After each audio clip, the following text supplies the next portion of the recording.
Seja bem-vindo a mais uma aula do nosso curso de grego online. Na aula de hoje nós estudaremos o tempo verbal imperfeito da língua grega. Os verbos gregos têm como uma de suas características o tempo. O tempo diz respeito ao quando a ação ocorreu, mas também diz respeito ao aspecto do verbo, ou seja, se o verbo é uma ação contínua ou linear, ou se aquele verbo está sendo encarado a partir de um ponto de vista pontual ou pontilear, ou apenas uma referência à ação completa. O imperfeito, como você pode ver no nosso gráfico, é um tempo verbal contínuo que aponta para o passado, ou que ocorreu no passado, uma ação contínua acontecida no passado. Portanto, no indicativo especialmente, o imperfeito será uma ação contínua ocorrida no passado. Apenas para lembrar, a formação dos tempos verbais gregos pode se dar, ela sempre terá raiz e sempre terá terminação pessoal. Além dessas duas características essenciais dos verbos gregos, os verbos gregos também podem ter as seguintes características: aumento, redobro e uma consoante ou uma construção formativa do tempo. No caso do imperfeito, nós temos o epsilon de aumento. Um aumento, você acrescentará um epsilon antes da raiz do verbo para formar este tempo verbal grego, o tempo verbal imperfeito. E diferente dos tempos que nós vimos até aqui, do presente e do futuro, você utilizará as terminações pessoais secundárias. E qual é o significado básico do tempo verbal imperfeito? O imperfeito expressa uma ação contínua que ocorreu no passado, uma ação contínua que aconteceu no passado. O imperfeito tem duas características essenciais, fundamentais. Aqui está o ponto que você não pode esquecer de jeito nenhum. O imperfeito tem o epsilon de aumento e ele sempre usará as terminações secundárias. Portanto, ao ler o Novo Testamento grego ou qualquer outra literatura escrita em grego koiné, você deverá reconhecer a raiz do verbo. Se esta raiz estiver acrescida de um epsilon de aumento e estiver usando as terminações pessoais secundárias, você então saberá que você está diante de um verbo no tempo imperfeito. Quais são as terminações pessoais ativas secundárias, as terminações do imperfeito? Elas são essas que você está vendo na sua tela. On, es, e, omen, ete, on. E como é que você faz para decorar isso? Recorra a alguma música. Nós vamos usar a mesma música que usamos para decorar as terminações primárias, pois isso ajudará a lembrar que isso também tem a ver com o verbo. Basta você lembrar que aquela música pertencia às primárias e esta nova música pertence às secundárias. Portanto, vamos lá a nossa musiquinha. On, es, e, homem, ete, on. On, es, e, homem, ete, on. Perceba, essas são as terminações secundárias. Você vai usá-las em todos os tempos verbais que usarem o epsilon de aumento. Existem também as terminações pessoais médio-passivas secundárias, ou seja, aquelas terminações que você vai usar para formar o tempo verbal imperfeito na voz média ou na voz passiva. Novamente, nós temos então mais um conjunto de terminações para decorar. A boa notícia é que só existem esses conjuntos de terminações verbais. Você só precisará decorar esses 4 conjuntos de terminações pessoais. As primárias ativas e médio-passivas e as secundárias ativas e médio-passivas. Aqui nós estamos diante das terminações secundárias médio-passivas. Omen, nu, eto, ometa, este, onto. Omen, eto, ometa, este, onto. A maneira que eu usei para decorar foi criando esta maneira de falar tudo junto. Omen, eto, ometa, este, onto.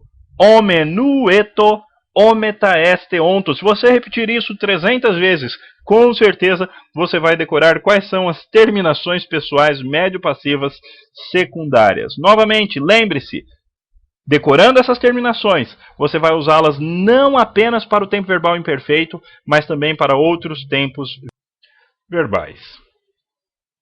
Muito bem, aqui temos diante de nós o verbo lio conjugado no imperfeito do indicativo ativo.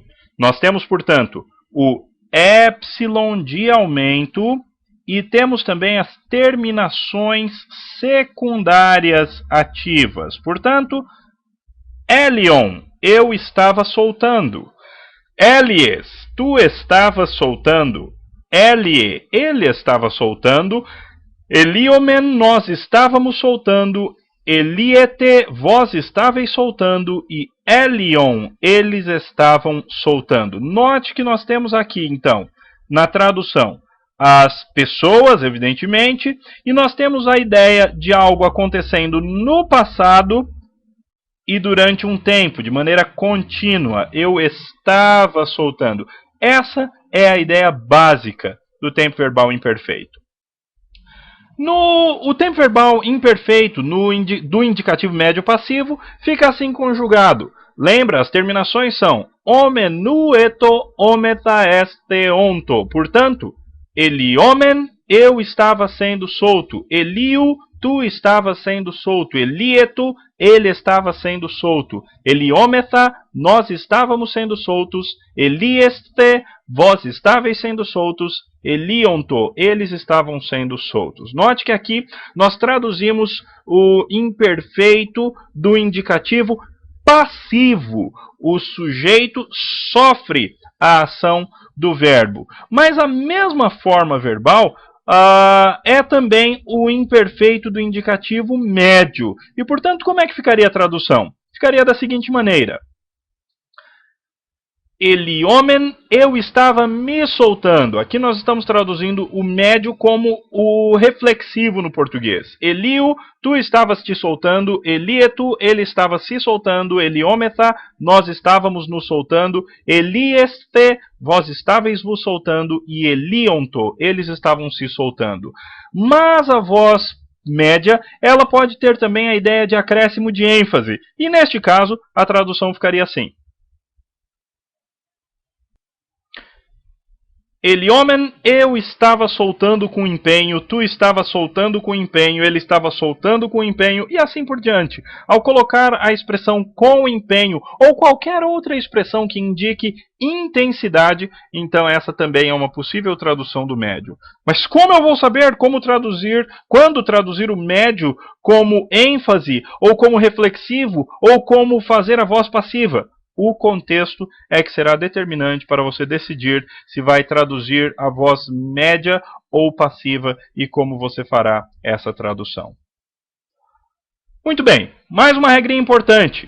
Quando você acrescenta o aumento numa raiz de um verbo que começa com vogal, essa raiz passará por essas alterações que você está vendo. Nós não vamos gastar muito tempo aqui, você deverá trabalhar isso melhor com um livro de gramática, alguma coisa parecida. Mas é importante que você saiba dessa regra, para quando você bater o olho num verbo que está no tempo verbal imperfeito, quando você notar que a raiz está meio esquisita, aquela raiz que começava com vogal está meio diferente, com uma vogal alongada, aí então você deve se lembrar exatamente desta regra que você tem diante de você. Apenas mais uma regra importante. Quando o verbo for um verbo composto, que são aqueles verbos com uma preposição anexa ao verbo, o aumento ocorrerá ao final da preposição, ou na vogal final da preposição, ou, no caso de preposições que terminam em consoantes, logo depois da preposição. Então, por exemplo, o verbo ekporeuomai, ele fica exeporeueto. Aqui ele está no imperfeito do indicativo médio passivo, terceira pessoa do singular. O verbo paracaléu vira parecalum. O verbo dialogizomai vira Veja, o alfa do de A mudou para epsilon por causa do imperfeito. E o verbo eperotal vira EP, não com epsilon, mas com eta, porque ele sofreu aquelas regras do aumento. Muito bem. Apenas para terminar, este é o imperfeito do EIMI. Aqui não tem jeito, você precisa decorar en, esta, en, emen, ete, essen. Você precisa decorar para que você, então, ao olhar o verbo EIMI conjugado no imperfeito, no Novo Testamento grego ou em qualquer outra literatura, você consiga reconhecê-lo como tal. Muito obrigado pela sua atenção. Assista essa aula quantas vezes você quiser e quantas vezes você precisar e continue firme estudando a língua grega. Eroste, ou até mais.